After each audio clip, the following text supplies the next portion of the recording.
Assalamualaikum warahmatullahi wabarakatuh. Saya Repindo, NIM 203200192, yang mana dalam hal ini akan membahas masalah prinsip manajemen. Nah, prinsip manajemen ada 14. Yang pertama adalah pembagian kerja. Pembagian kerja ini harus disesuaikan dengan kemampuan dan keahlian sehingga pelaksanaan pekerjaan itu bisa berjalan dengan lancar. Kemudian yang kedua ialah wewenang dan tanggung jawab. Karyawan harus memiliki wewenang dan tanggung jawab yang seimbang. Setiap pekerjaan harus dapat memberikan pertanggungjawaban yang sesuai dengan wewenang. Kemudian yang ketiga ialah disiplin. Disiplin merupakan perasaan taat dan patuh terhadap pekerjaan yang sudah menjadi tanggung jawab agar manajemen perusahaan bisa berjalan dengan lancar. Kemudian yang keempat adalah kesatuan perintah. Karyawan harus memperhatikan dan harus tahu kepada siapa ia harus bertanggung jawab sesuai wewenang yang diperoleh dalam struktur perusahaan. Kemudian yang kelima adalah kesatuan arah. Dalam hal ini mungkin bisa saja karyawan memiliki dua perintah yang berlawanan. Oleh karena itulah perusahaan harus ada yang namanya kesatuan arah yang jelas demi kelancaran perusahaan tersebut. Kemudian yang keenam adalah mengenyampingkan kepentingan individu. Nah, setiap karyawan harus berkomitmen mengabdikan diri kepada perusahaan sehingga rela untuk mementingkan kepentingan perusahaan dibandingkan kepentingan individu apabila kedua-duanya berbenturan.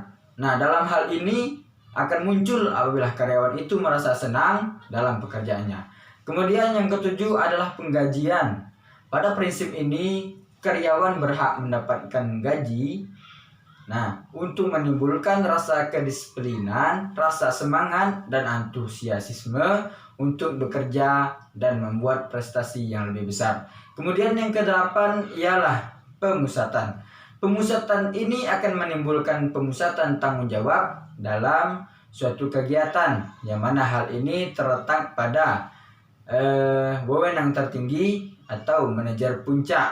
Prinsip ini untuk menghindari kesimpang siuran wewenang dan tanggung jawab. Kemudian yang kesembilan ialah hierarki. Dalam perusahaan, ditentukan dari wewenang terbesar hingga terkecil. Prinsip ini membuat tiap karyawan tahu kepada siapa ia bertanggung jawab dan kepada siapa ia mendapatkan perintah. Kemudian yang ke-10 ialah ketertiban.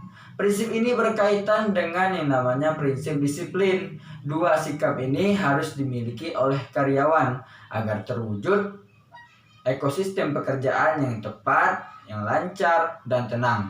Kemudian yang ke-11 ialah keadilan dan kejujuran. Prinsip ini sangat penting karena berkaitan dengan moral.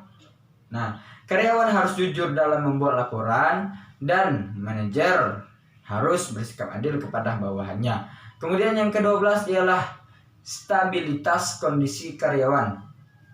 Nah, dalam prinsip ini kondisi karyawan harus diperhatikan apabila ataupun apakah baik atau tidak kondisi karyawan tersebut demi kelancaran pekerjaan yang dikerjakannya.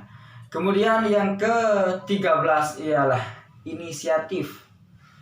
Prinsip ini untuk mendorong mengembangkan ide-ide baru yang kreatif dan inovatif dan menimbulkan kehendak untuk mewujudkan sesuatu yang berguna bagi penyelesaian pekerjaan dengan baik. Kemudian yang ke-14 ialah semangat kesatuan. Prinsip ini memiliki rasa kesatuan dalam semangat perjuangan yang sama dan berdampak positif bagi kemajuan perusahaan. Nah, itulah tadi 14 daripada prinsip manajemen. Nah, semoga bermanfaat bagi kita semua. Amin ya rabbal alamin. Assalamualaikum warahmatullahi wabarakatuh.